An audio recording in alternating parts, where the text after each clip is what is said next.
Un gustazo, ¿no? Presentar a José Luis Poncico, ¿no? Tantas crónicas deportivas leídas durante tanto tiempo. Actualmente en Radio América, ¿no? Hago una cosita así en América los sábados y también en Radio Cooperativa. Y bueno, y mi trabajo, digamos, mi pertenencia es la agencia Telam. La agencia de noticias Telam. José Luis, acá hay dos generaciones, ¿no? de periodistas que vemos el fútbol, o por lo menos intentamos interpretar el fútbol desde otro lugar. Se está hablando mucho de River en este momento, ¿no? River que le ganó a Quilmes este último fin de semana, Boca que ha resurgido, Racing que se cae, San Lorenzo que le cuesta mucho a veces ganar los partidos en el gasómetro, le ganó un Colón de Santa Fe, por ejemplo, que le cuesta horrores ganar en el histórico Cementerio de los Elefantes, pero cuando sale de Santa Fe gana. El fútbol argentino está en un momento medio extraño, ¿no? Porque hay 15 equipos separados por 5 puntos. ¿Cómo lo entendemos esto? ¿Los estamos emparejando para arriba o la mediocridad ha hecho que esto se haya ido muy para abajo? Mira, Carlos, te diría, porque siempre los problemas como que son de arriba para abajo, ¿no? Hay dirigencias que hace ya unos años se han consolidado, incluso han hecho acuerdos entre sí, o sea, fracciones internas, políticas internas de los clubes, que llegan a entendimientos, no hay tanta fricción.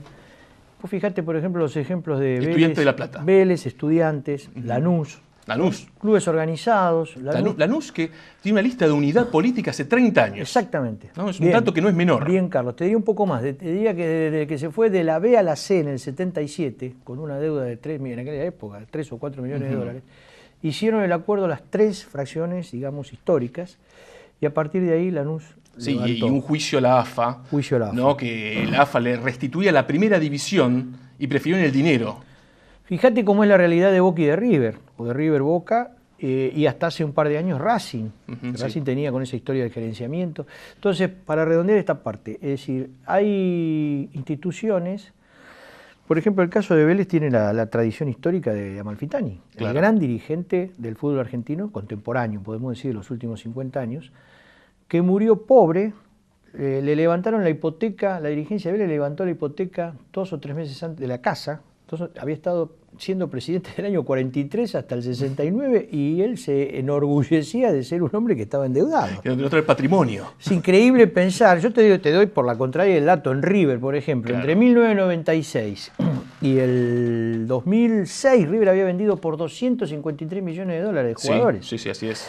Y ese año River transfirió a un grupo empresario 15 jugadores, que recordarás el caso, incluso algunos que ya no estaban en las inferiores, Bellucci y Higuaín, en una especie de combo. Por 12 millones de dólares. 12 millones de dólares, con lo cual hipotecó. O sea que vos fijate cómo son los contrastes, ¿no? Las diferencias. De tal manera que, bueno, una primera parte te diría, las crisis siempre de arriba para abajo. O sea, cuando llega la derrota a los futbolistas, al cuerpo técnico, es porque ha habido dirigentes que no hicieron bien los deberes. Y en Boca también se nota esto. El momento actual de Boca, que el año que viene, si no se refuerza bien o futbolísticamente no mejora sustancialmente, Boca va a estar en una situación similar a la cual comenzó River este campeonato. No medio extraño porque Boca no pelea un descenso, por lo menos tiene que comenzar mirando a otro tipo de tabla de hace más de 25 años. Sí, digamos que Boca en este último tramo... Hay una cuestión en el club, ¿no? Muy compleja a partir de la salida de Mauricio Macri. Bueno, te diría que en los últimos años hizo lo contrario de lo que había hecho en los 90, fines de los 90, porque lo de Macri recordemos que arranca 96 con Bilardo, no le va del todo bien, después va por Bambino Veira, tampoco tenía mucho que ver uno con el otro, hasta que llega bien. Te voy a corregir, le fue muy mal con Bilardo. Sí, hubo un campeonato, uno de los 2 campeonatos cortos estaba ahí, peleó hasta el final, en aquel partido que le gana a Racing con un gol de Claudio López. El penal atajado por Ignacio González. El penal atajado a Maradona. Pero quería decir otra cosa. Tomá el último tramo, estamos hablando de Boca, ¿no? 2008 en adelante. Pasaron Ischia. Antes Russo, que no le había ido mal. Alves. Al Boca con Russo no le fue mal. No, campeón de América. El mejor Riquelme. Campeón de América. El mejor Riquelme, campeón de América. Isquia. Después tenés interinato de Alves, interinato de Pompey. No, Alves fue ratificado por la comisión directiva. Sí, pero Basile, segundo semestre 2009, Basile, y Bianchi, primer semestre como manager, pero virtualmente un técnico. Él se ocupaba incluso del caso Caranta, los problemas que hubo ahí, la venta de Dátolo. O sea que tenés Isquia, la vuelta de Bianchi, Basile, interinato de Alves, como marcabas, Pompei, Porghi, ya van 5. Falcioni hace 2 meses. O sea, pero además contá no menos de 15 jugadores que han ingresado, han salido. Entonces, es casi imposible, si vos lo comparás con el criterio de Vélez, el criterio de Lanús o el de Estudiantes, donde generalmente cambian uno por línea por cada campeonato. Y lo refuerzan bien. Y se refuerzan bien. Si se va a Boselli y llega la Gata Fernández, por ejemplo, que no me parece que hay gran diferencia, o si se va Ortiz, que estaba en Estudiantes, ahora está en Vélez, y llega otro central importante. El problema es cuando cambias 10 jugadores o 15. River en el campeonato con Capa, 8 jugadores llegaron. 8 jugadores. River gastó estando fundido, Claro, fundido. Con préstamo externo, sí. Con préstamos externos, ahora le va a llegar el fideicomiso a Pasarela en 15 días. Se el va a Banco agarrar Provincia. la cabeza. Bueno, tiene deudas de primas, deudas contraídas de hace un año atrás. Pero quiero decir, hipotecan el club, compran jugadores. Es decir, históricamente, el Barcelona, te doy otro ejemplo, todo el mundo está hablando del Barcelona, en ese momento el mejor equipo del mundo y todo, nadie discute eso. Hay 2 cosas que no se dicen demasiado. Primero, cómo marca el Barcelona. Todo el mundo habla del slalom de Messi, el juego circular de Iniesta y de Xavi Hernández. Tiene un juego defensivo sólido. Barcelona en los últimos 2 años contrató un jugador. Nada menos que ese David Villa, ese cuate, extraordinario jugador, inteligente, el goleador. La base del Barcelona son 7, 8 jugadores que ya estaban en la cantera de la época de Guardiola, cuando Guardiola era entrenador de las inferiores. O sea que hay 2 elementos a tener en cuenta. Una base importante de jugadores que ya funcionaban, porque Xavi, Iniesta, todo eso ya estaban. Claro. Messi es nacido en la Argentina, en un suburbio de Rosario, pero futbolísticamente es catalán. Sí, formado en la Masía, en la Escuela de Fútbol de Barcelona, eso es verdad. Estaba pensando... Pero te termino acá. Dale. El Real Madrid, por la contraria. Por el otro lado. Por el otro lado, por el otro barrio, ¿no? Bueno, por Madrid en este caso. Solamente entre 2009 y 2010, o sea, cuando llegó el chileno Pellegrini, gastó 250 millones de euros. Las compras de Ronaldo y de Kaká solamente entre las dos son más de 100 millones de euros. Es decir, es imposible imaginar que además son jugadores que hacen el mismo laburo, son 2 jugadores, digamos, 2 10 clásicos si querés, jugadores, digamos, media punta, digamos, no son punta a punta, tampoco son volantes, son jugadores, digamos, de juego, generar el desequilibrio en 3/4 para el mismo puesto. Entonces, bueno, el tema es siempre una dirigencia, ni hablar de, digamos, cuando estás más arriba, y salimos, si querés, del juego propiamente dicho, AFA, violencia, la muerte de este muchacho Aramayo. Yo digo, ¿cómo si la AFA sabe perfectamente cuáles son los 50 hinchas violentos que cada club tiene? Eso es otra discusión, José. Yo digo, eso en el marco del fútbol argentino, pero por siempre, otro lado... Pero siempre de arriba para abajo. Déjame claro. Siempre de arriba para abajo. Nunca de abajo para arriba. El fútbol argentino se ha achatado, sin lugar a dudas. Pensaba en Independiente, ¿no? Cuando yo era pibe... Había jugadores, grandes jugadores independientes que quedaban en libertad de acción porque la dirigencia no le quería renovar el contrato por cuanto pedían. Me acuerdo en algún momento Bocini, campeón del mundo en el 84, que casi pasa Boca en algún momento porque no renovaba contrato con Independiente, ¿no? Independiente contrató... Bueno, Boca se llevaba a Maragoni en ese momento. Y a Barberón, y a Barberón. ¿no? Independiente contrató más de 120 jugadores en los últimos 3 años. Qué locura, ¿no? Sí. Con un estadio a medio armar, porque no lo han terminado todavía, con un equipo que ha sumado muy pocos puntos en este campeonato. Definitivamente es buenísimo que Banfield sea campeón, que Lanús sea el campeón, que Argentinos haya sido campeón. Que no te olvides de los técnicos. Racing estuvo 35 años. ¿Sabes cuántos técnicos pasaron esos 35 años? Más de 60. Pero una cuestión de criterio también, ¿no? Está buenísimo que los equipos chicos se consagren campeones, pero qué mal dirigidos son los equipos grandes en el fútbol argentino. Sí, esa es una primera conclusión. Los técnicos argentinos, te aclaro, en general son buenos, son solicitados en todo el mundo. A veces no le han ido bien. Bianchi, por ejemplo, que acá ganó todo, no le fue bien en la Roma y no le fue bien en el Atlético de Madrid. Bueno, pero en la Roma, a ver, cuando Bianchi fue a Roma... Pero en general son buenos. Cuando les dijo de entrenar en doble turno, ¿no? Los jugadores italianos le dijeron, ¿de qué estás hablando? Lo mismo le pasó Pero agrega otro elemento. Hay una cuestión con el fútbol. Agregate elementos. Hay una cuestión con el Somos fútbol. todos argentinos. ¿Vos te acordás lo que eran las caras de la platea de Boca hace 15 días cuando Boca pierde con Olimpo? Terribles. ¿Vos te acordás las cosas que le gritaban, las cosas que le decían a Palermo, que a su vez 2 meses antes era... Para la gente de Boca, para su patología, venían San Martín, Belgrano, Sarmiento y después venía Palermo. ¿No? Palermo, digamos, si vos analizabas cómo la gente lo tomaba a Palermo. Es el bronce bueno, de Boca hoy. Cuando termina el partido con Olimpo, y después anoche, fíjate, acá hay una cuestión psicológica, que además también se ve en la cancha. La patada que le da Garcés a este pibe Colazo, hace una semana. No, el fútbol está muy violento. Yo te digo, yo tengo hijos grandes, más grandes que Colazo. Si yo soy el padre de Colazo, me presento a un jugado, no un domingo porque me presento a un jugado de turno, lo demando, es una patada criminal. El fútbol está muy violento dentro del campo de juego. En el último minuto y en el medio de la cancha. Cuando se habla de violencia en el fútbol argentino, habría que hablar de la violencia dentro del campo de juego. No hace mucho tiempo Sánchez Prete le pega una patada a Cáceres, al paraguayo Cáceres, en un Newell's Racing, que lo deja fuera de un mundial y 8 o 9 meses fuera del fútbol. Se está jugando codazo muy de duro. Somoza ayer a Verón, el codazo de Barrientos en el campeonato anterior a Ramírez, que le parte la ceja, desde la época del Auce, que yo no veía, de la época del Auce en la campaña de Estados Unidos, que no veía a alguien sangrar. ¿Quién fue el árbitro ese día? El árbitro Lunati. Estás hablando de Banfield All Boys. No, última fecha del torneo de Lunati. apertura. ¿Quién fue el árbitro? Lunati. Lo corta todo. ¿Quién fue el árbitro? No lo expulsa a Barrientos. Ni el Lyman tampoco lo informa. ¿Quién fue el árbitro de la primera fecha de clausura entre All Boys y Racing?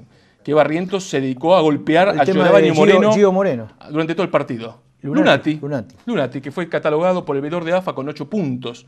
¿No? A ver, la AFA tampoco está resguardando el escaso patrimonio futbolístico que hay en las canchas argentinas. Porque si Racing tiene la clarividencia, la dirigencia, de contratar a Giovanni Moreno, un jugador que en el fútbol argentino actual te puede marcar una cierta diferencia, tampoco se lo cuida, no se cuida el patrimonio.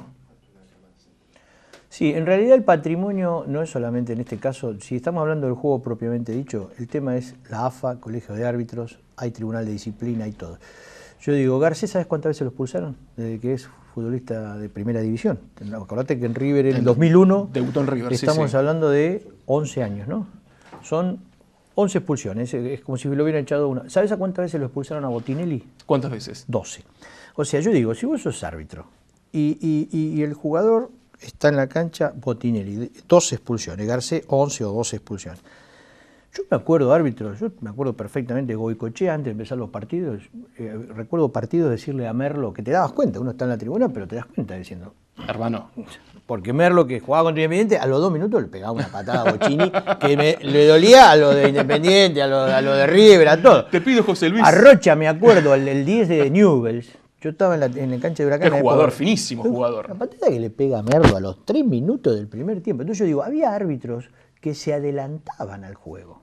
Yo recuerdo, por ejemplo, a Albrecht, que le pegó una patada terrible al tanque Roja en la cancha de Boca en el 65, que Roja, 1,85 m, 90 kilos. O sea, claro. Lo mandó el Argerich. Yo digo, los árbitros hablaban con los jugadores. José Luis, te pido algo. Hagamos algo, porque esto se pone interesante, porque el fútbol argentino es esto, no es hablar de Amalfitani, de cómo manejar un club, hablar del correntino Rocha y comenzar a partir de esos nombres entender el fútbol argentino ahora. Vamos a un cortecito chiquitito y seguimos con más de esto que es La Señal Fútbol.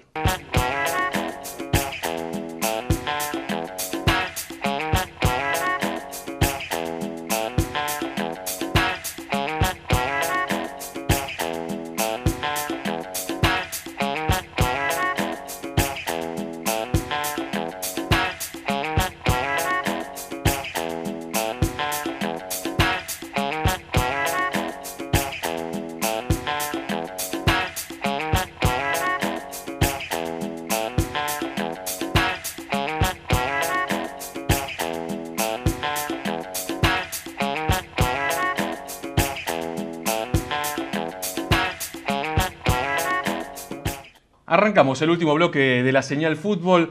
Se pone interesante el tema porque van fluyendo, ¿no? La conversación va fluyendo. Y pensaba recién los jugadores más expulsados en el fútbol argentino. ¿Sabes quién fue el jugador que más veces no terminó los 90 minutos? Uno de los que fue más expulsado, No. yo recuerdo, es Jorge Rinaldi. Rinaldi es uno, pero Claudio Marini. Marini. El cabezón Marini. Que no era un jugador violento, No, digamos, pero el roce constante. por naturaleza no era un violento. Y aparte le tocó jugar a Claudio Marini una época en la cual los árbitros tenían, ¿no? Años 90, esta última década, esta cuestión, ¿no? De la tarjeta roja fácil. Porque el jugador que le precede, ¿no? Es Roberto Trota y anteriormente Víctor Longo. Sí. ¿No? Es central de... Bueno, Trota, yo te digo, Huracán. de los más violentos de los últimos tiempos, recuerdo incluso un partido en Mar del Plata en el torneo de verano, el colombiano Bermúdez le pega una terrible patada a su, digamos, no coterráneo porque no son de la misma región, su connacional sería el término, que recién había llegado a River, Ángel, ¿no? Colombiano Ángel, que es un jugador más bien fino y de movimientos. Me acuerdo de la patada. Sí, bueno, sí. Terrible patada. En la misma jugada, porque el árbitro, como la Pero Bermúdez tenía eso, le podía pegar al rival. Pero vos que sos un memorioso. Gritarle al compañero pero y al árbitro al mismo tiempo. Pero vos que sos un memorioso, porque el árbitro iba a cobrar la infracción, una terrible patada que lo sacó casi lo saca de la cancha. Como iba la pelota hacia Rambert, febrero del 98 pudo ser. Terrible codazo. Todo junto. Todo por dos pesos. Fractura de tabique. Me acuerdo, sí. Rambert. Yo digo, ¿cómo es este tema de la violencia? Es decir, si no hay un árbitro que ya de antemano le diga a los jugadores que están caracterizados como violentos. Hay pocos árbitros que hayan jugado. Y eso se nota. Eso se nota. Cierto, Te propongo, José Luis, de ver los goles de esta octava jornada de primera división del torneo Clausura. Vamos a centrarnos en River y en Boca. Porque han vuelto al triunfo y es importante, ¿no? que hayan ganado los dos. ¿Por qué? Porque las cosas como son. Es interesante que todos se prendan en la lucha por el campeonato, pero cuando River y Boca ganan, hay un plus diferente en el fútbol argentino. Comenzamos con River, que ganó en Quilmes. Quilmes ya, lamentablemente, es equipo de la B Nacional, porque le veo pocos reflejos al equipo del sur. Y el gol del rosarino Ferrari, ¿no? Qué linda jugada. Sí, lo termina haciendo Ferrari. Recordarás. Un gol del River de Capa. Un gol, sí, un gol de Capa con un planteo a la italiana del Negro López, digamos una combinación extraña. Hubo un gol, vos lo vas a recordar seguramente, allá por el mes de diciembre, de River a Colón de Santa Fe, una jugada parecida. Claro, sí. Doble pared, participa Acevedo, finalmente es Lamela por derecha, ten en cuenta ese dato, Lamela por derecha tiene como que menor recorrido por su manejo y esa zurda. Qué pocos zurdos se ven jugando por derecha, ¿no? Bueno, hubo un gran zurdo por derecha que también te vas a acordar, que sos muy joven. El zurdo Gerson. Ahí está, ahí lo vemos a Román. Ah, bueno, Román es ahí lo vemos a Román, golazo de Riquelme. Si estamos hablando de Gerson y Brasil del 70 y Román, tenemos que hablar ahora de Didi del 58. El aplauso salvador de Falcioni, ¿no? Agradeciéndole porque Román lo salvó a Boca en Santa Fe la semana pasada. Por qué y lo vuelve a salvar hoy, ¿no? Con esa categoría. ¿Por qué lo de la fola seca? La fola seca por el efecto. ¿Pero y por qué? Acá te agarré. A ver. Era el efecto, es Didi, el creador de la fola seca, Didi 58. Ahí está Román. ¡Qué golazo! Es efecto por arriba de la barrera y violencia. O sea, claro. que es muy difícil, porque vos si la tirás con efecto, pasa por arriba de la barrera, pero cae muerta. Rubén Paz, un especialista, bueno, la dejaba muerta. Maradona, Alonso con la zurda, ¿no? Mario Sanabria, yo. Por derecha, Didi. ¿Y por qué fola seca? Un editorialista de Paulista pone en la crónica, te estoy hablando del año 58, 62, también ganó Brasil con Didi.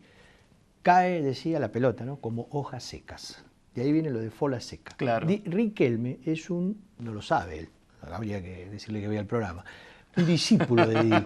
Es decir, él pone el hombro, fíjate este detalle, pone el hombro, cuando vos pones el hombro marcando la pelota, que también hay que avisarle a Orión, ¿no? Sí, Orión dicho sea claro, paso, porque ¿no? Orión, si está en el medio del arco. Qué poco que el futbolista ve al rival. Claro. El futbolista. ¿A dónde iba a ir esa pelota? A ese palo. Es más, me animo a decir, cuando Riquelme gambetea, digamos, en línea horizontal, que es ahora por edad, porque tuvo 6 meses sin jugar, es más horizontal que vertical. La sensación es que va buscando el roce claro, rival, claro. Y buscando el lugar. Fuerza el lugar también. Él lo va llevando, lo va arriando. Cuando ya tiene calculada la posición, ahí el roce, el foul, es un gol inventado por Riquelme. Pero es una genialidad, ¿no? Y el fútbol argentino tendría que reivindicar en algún momento a Riquelme. Bueno, Riquelme es un niño mimado. No importa, todos los talentosos son niños mimados. Y pienso, por ejemplo, tiene una onda Willington. Pienso en el Beto Alonso. Sí, ¿no? con la zurda Alonso. En esta cuestión, ¿no? Tan singular. Piernas largas. Del jugador talentoso, talentosísimo, emblema de un equipo. Alonso fue River de los años 70 hasta que se retiró en el 86. Alonso con más gol. Hizo 100. Alonso es un jugador que más goleador. Más goleador. Cabezazo. Más goleador. Pero también con esa cuestión tan singular de carácter. Sí, atención que Riquelme es un referente muy fuerte adentro. Riquelme, y Alonso también. Podés estar con él. No, pero Alonso no era el jefe. En el River de la última etapa. Bueno, no, si vos comparás con la personalidad de Perfumo, Pasarela y otros, Alonso era un referente importante, pero ahí en la cancha, por ejemplo, mandaba al Negro López, era clarito. La pelota toda se la daban al Negro López. Alonso era la magia, Alonso era, digamos, el arte, capaz de hacer en el borde del área un taco y dejarlo solo a Luque. El conductor de River era JJ. La magia es el caño de Riquelme a Yepes. Pero Riquelme es un jugador con mando y con una personalidad que incluso dentro del vestuario, vos fíjate, si ha tenido conflictos, incluso con compañeros, es porque estamos hablando de un líder. Un líder. Un líder. Es un líder. Bueno, faltan en el fútbol argentino, faltan esos jugadores líderes con talento que marquen cierta diferencia. José Luis, ¿te quedás un ratito más? Vamos a la última tanda, acá, en la Señal Fútbol.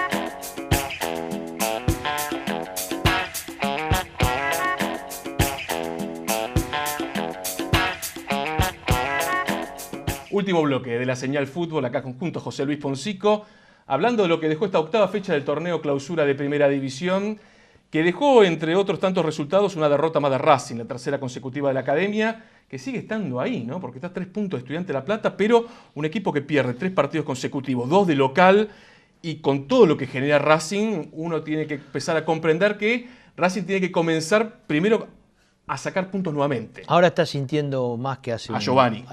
Ahora se nota. Lo de Giovanni no se sentía porque le fue bien a Racing, por ejemplo, el planteo de Russo contra el San Lorenzo, la subida de Pilú. Pero le encontraron la mano. Le encontraron la mano. Todos ahora salen a taparle la subida. A Lich. Entonces tiene que jugar por el centro y a veces Jacob es un buen jugador, pero digo, esa magia, ese pase-gol, ese giro. Ahí tenés un zurdo por derecha. Y definir, porque Racing llega al gol. Racing genera. Ahora lo está sintiendo. Y no define. El tema del descenso creo que ya se está poniendo clara cuál va a ser la situación, ¿no? En esta cuestión tan singular de los promedios, ¿no? Que complica tanto a los equipos, que obliga a All Boys y Olimpo de Bahía Blanca a conseguir 42, 43, 44 puntos para poder aspirar a continuar en Primera División. Lo de Gimnasia parece, si no se cae Olimpo y no se cae All Boys, cosa sentenciada, porque Gimnasia tenía un partido para golear en algún momento Independiente y lo termina perdiendo en la última pelota del partido de local, en condición de local, ante un Independiente que de visitante, no me acuerdo cuándo fue el último partido que ganó. No se corresponde en el tema de Gimnasia ese fervor y ese pueblo tripero. Los jugadores se matan en la cancha. Pero no se corresponde con algunas fallas que pueden ser de orden táctico o fallas también individuales, porque Gimnasia generalmente ha dominado sus partidos, casi todos. Pero no define. No solamente no cierra, define, pero además no lo cierra. Hay ventajas que en el fútbol no las podés dar. Le pasó con Olimpo, le pasó el otro día con Independiente, porque los partidos de vuelta, diría Toto Lorenzo, si no se puede ganar hay que empatar. Gimnasia ha perdido partidos que en el peor de los casos, habiéndolo dominado, era para empatarlo.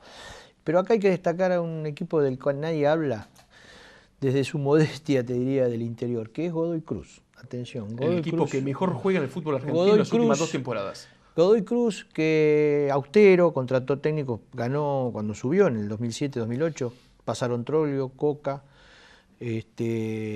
tuvo de técnicos, le fue muy bien a Sad, con una base de jugadores, de los cuales hay algunos que llevan 3 años. Que no se marearon comprando nombres, porque pienso en All Boys. Austero. ¿No? Que dejó ir a Pérez Castro, su mejor jugador, y lo reemplazó con Ortega y Fabiani. Es un equipo bien plantado en la cancha, tiene un gran conductor que es Olmedo, que lo quería Independiente en el campeonato anterior. Racing también. Y Racing también, es un buen equipo, defiende bien. Pedían a Lich, mano a mano por Olmedo. Y fíjate que no se quedaron ni con Ramírez, que fue una de las figuras del campeonato anterior. El goleador. Pasó a Vélez. Y sin embargo el equipo se mantiene y juega bien. Y tienen un buen técnico, porque el Polilla da Silva. Inteligente. Muy inteligente. Muy inteligente. Con poco hace mucho. Y otro hecho para destacar, Argentinos Juniors. Ya que estamos diciendo con poco hace mucho, Trollio. Jugar la Copa Acordate Libertadores. Lo que fue Trollio con un jugador 2010. Desequilibrante como fue Lucas Lobo. Casi gana un campeonato con un jugador y el uruguayo Vargas. Un lagrimón a un hincha de Gimnasia que tengo cerca. Buah, no quiero ni mirar porque... José Luis, sacamos algo. Dejamos esto acá, ponemos un punto que va a ser seguido, lo retomamos la semana que viene. Donde quieras. Por acá, en la señal del fútbol. Muchísimas gracias. Un gusto.